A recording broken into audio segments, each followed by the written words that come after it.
Hello friends, welcome back to my channel. ఎండాకాలం ఏమో కానండి, ఎండలు మాత్రం అదిరిపోతున్నాయి. ఇప్పుడే స్టార్ట్ అయిపోయాయి. సో ఎండలు అనగానే మనకు గుర్తొచ్చేది నిల్వ పచ్చళ్ళు. సో నిల్వ పచ్చళ్ళు అయితే మనము రకరకాలుగానే పెట్టుకుంటాము. వాటిలో అయితే ఇది ఒకటి పండు మిరపకాయల పచ్చడి. ఈ సీజన్లో పండు మిరపకాయలు బాగానే దొరుకుతాయి మనకు.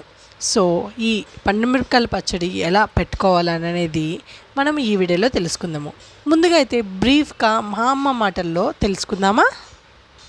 బాగా కడిగి ఆరబోసి ఉప్పు చింతపండు వేసి దంచి పెట్టాలి. విన్నారు కదండి బ్రీఫ్గా అయితే. సో మనం అయితే ఇంకా ప్రాసెస్ స్టార్ట్ చేసేద్దాం. పండు మిరపకాయల్లో బాగా ఎర్రగా ఉన్నవన్నీ తీసి పెట్టుకొని బాగా కడిగి పెట్టుకోవాలి. వీటినైతే మనము ఇప్పుడు పొడి గుడ్డ తీసుకొని దానిపై ఆరబెట్టుకోవాలి. మొత్తంగా ఒక్క చుక్క నీటి బిందువు కూడా లేకుండా అయితే మనము ఆరబెట్టుకోవాలి. సో అందుకోసం మనకు 1.5 డే అలా పడుతుంది.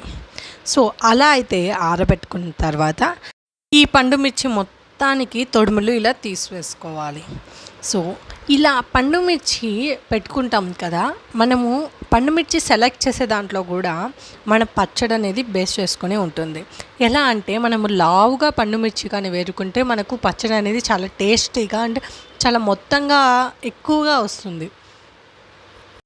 చాలా ఎర్రగా ఉండేవైతే తీసుకోవాలి. సో అలా అయితే మనము ఈ పండు మిర్చి పెట్టుకునేటప్పుడు పండు మిర్చిని మనము తీసుకోవాలన్నమాట.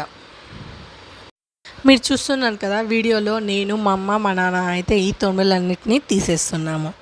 ఈ పండు మిర్చి పచ్చడి అనేది చాలా పెద్ద ప్రాసెసే, కానీ సంవత్సరానికి ఒక్కసారి పెట్టుకుంటే మనము సంవత్సరం మొత్తం తినొచ్చు అండ్ ఇంకా చాలా టేస్టీగా కూడా ఉంటుంది. ఈ పండు మిర్చి పచ్చడి నేను ఎక్కువగా దేంట్లో యూస్ చేస్తానంటే చపాతీలోకి ఫ్రెండ్స్. నార్మల్గా రైస్లోకి, ఇంకా సద్దన్నం తినే వాళ్ళకి సద్దన్నంలోకి, ఇంకా మజ్జిగలో పెరుగులు ఇలా చాలా వరకు తింటూ ఉంటారు కదా. సో అన్నిట్లోకైనా నేను ది బెస్ట్ సైడ్ డిష్ ఏంటంటే, సైడ్ డిష్గా మనము ఈ పచ్చడి పెట్టుకొని తింటున్నామంటే అది ఏంటంటే నేను చెప్పాలనుకుంటున్నాను చపాతీలోకి అయితే సూపర్గా ఉంటుంది. ఇంకా పూరీలోకి కూడా చాలా బాగుంటుంది. సో వీటిని అన్నిటిని ఇలా తొడిమిలు తీసేసుకున్నాం కదా. వీటిని అన్నిటినీ రోట్లో వేసుకొని కొంచెం కొంచెంగా ఇలా దంచుకోవాలి. మెత్తంగా కాకపోయినా ఓ రకంగా అయినా దంచుకోవచ్చు.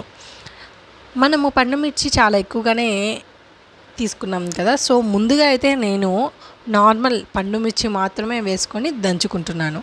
నెక్స్ట్ టైం వేస్తాను కదా పండు మిర్చి, అప్పుడైతే ఉప్పు ఇంకా చింతపండు కూడా యాడ్ చేసుకుంటాను. సో చూసారు కదా, ఇంత అంటే చాలా మెత్తగా అయితే లేదు, ఒక్క ముక్కలుగా దంచుకొని మనము దీన్ని పక్కకు తీసి పెట్టుకొని వాలి. ఈ పండు మిర్చి దంచేటప్పుడైతే మనకు కొంచెం కష్టంగా ఉంటుంది, ఎందుకంటే అది కానీ కళ్ళల్లో పడితే ఫ్రెండ్స్ అంతే ఆ రోజుడికి.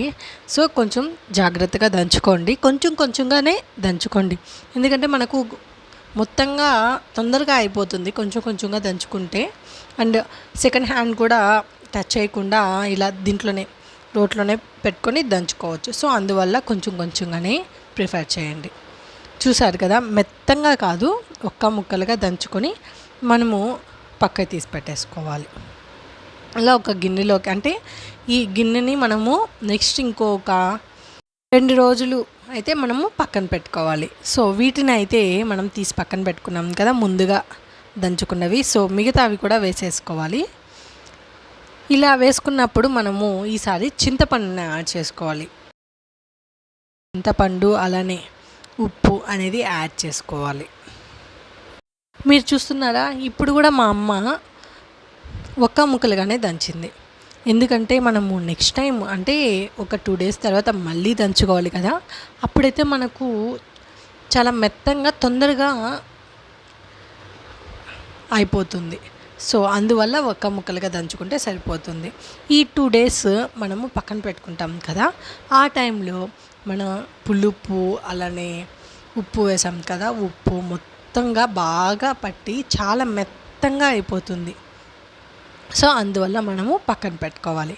అలా పెట్టుకోకుండా తొందరగా అప్పటికప్పుడే చేయాలనుకుంటే మనకు అది ఊరదనమాట. సో అందువల్ల మనము 2 డేస్ పక్కన పెట్టేసుకోవాలి. సో 2 డేస్ తర్వాత మళ్ళీ ఒకసారి చూసారా ఎలా అయిపోయిందో, ఎంత మెత్తంగా ఉందో అప్పటికి ఇప్పటికి మీరే గమనించవచ్చు ఈ పిక్లోనే. సో ఈసారి అయితే కొంచెం తగ్గిపోయింది కూడాను. సో దీన్నైతే ఎంత తక్కువ వచ్చిందో మీరే గమనించవచ్చు. ఇప్పుడు మనము ఇంకొకసారి దంచుకోవాలన్నమాట. ఇప్పుడు మనం దంచుకున్నప్పుడు చాలా ఈజీగా అనిపిస్తుంది. అండ్ ఇప్పుడు మనము అంటే లాస్ట్ టైం చెప్పాను కదా కళ్ళల్లో పడవచ్చు, ఆ ఛాన్సెస్ ఉంటాయని. సో ఇప్పుడైతే ఆ ఛాన్సెస్ అయితే ఏమీ ఉండవు. అండ్ ఇప్పుడైతే మనము ఈజీగా కూడా దంచుకోవచ్చు. ఈ టైంకి మనకు 2 డేస్ తర్వాత అని చెప్పాను కదా, 2 డేస్లో పులుపు ఉప్పు మొత్తంగా బాగా పట్టిపోయి ఉంటుంది పండుమిర్చికి. సో మీరు కూడా ఇలాగైతే ట్రై చేయండి, ఖచ్చితంగా చాలా బాగుంటుంది. అండ్ ఎస్పెషల్లీ చపాతీ అండ్ పూరీలోకి ది బెస్ట్ అని చెప్పచ్చు. ట్రై చేసి ఎలా ఉన్నది అనేది మాత్రం కామెంట్ సెక్షన్లో అయితే కామెంట్ చేయండి. చూసారా మెత్తంగా అయితే బాగా ఈజీగా అయిపోతుంది, టైం కూడా సేవ్ అవుతుంది. సెకండ్ టైం అయితే ఇలా తీసేసుకొని అదే దాంట్లో అయితే వేసేసుకున్నాను. కలర్ఫుల్గా ఉంది కదా ఫ్రెండ్స్ చూడడానికి. ఇప్పుడు మనము తిరగమాత కూడా పెట్టేసుకుందాము. ముందుగా స్టవ్ ఆన్ చేసేసి బాండిల్ పెట్టేసుకొని దీంట్లో ఆయిల్ కొద్దిగా ఎక్కువగానే వేసుకోండి, ఎందుకంటే మనం నిల్వ ఉంచుకోవాలి కదా. సో కొంచెం ఎక్కువగానే వేసుకోండి. మిగతా నిల్వ పచ్చళ్ళలో కన్నా ఇది కొంచెం తక్కువగానే ఆయిల్ పడుతుంది.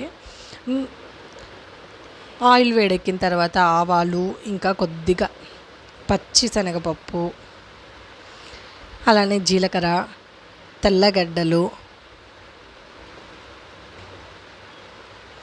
ఇవన్నీ బాగా చిటపటలాడిన తర్వాత మనము పచ్చడి అనేది వేసేసుకోవాలన్నమాట.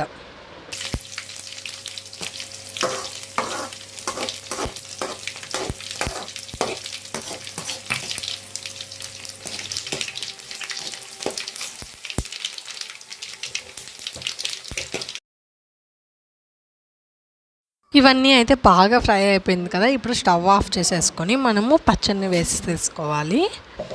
ఇలా పచ్చడి వేసిన తర్వాత మొత్తంగా బాగా కలుపుకోవాలి. సో ఈ పచ్చడి అనేది ఫ్రెండ్స్ చాలా బాగుంటుంది. మీరు కూడా ట్రై చేసి ఎలా ఉన్నది అనేది కామెంట్స్లో అయితే కామెంట్ చేయండి. ఎస్పెషల్లీ చపాతీ అండ్ పూరీలోకి ట్రై చేయండి. ఎలా ఉన్నది అనేది మాత్రం కామెంట్ చేయడం మర్చిపోకండి. సో అంతే ఫ్రెండ్స్, ఈ వీడియో ఎలా ఉన్నది అనేది కామెంట్స్లో అయితే కామెంట్ చేయండి. Thanks for watching. Bye bye.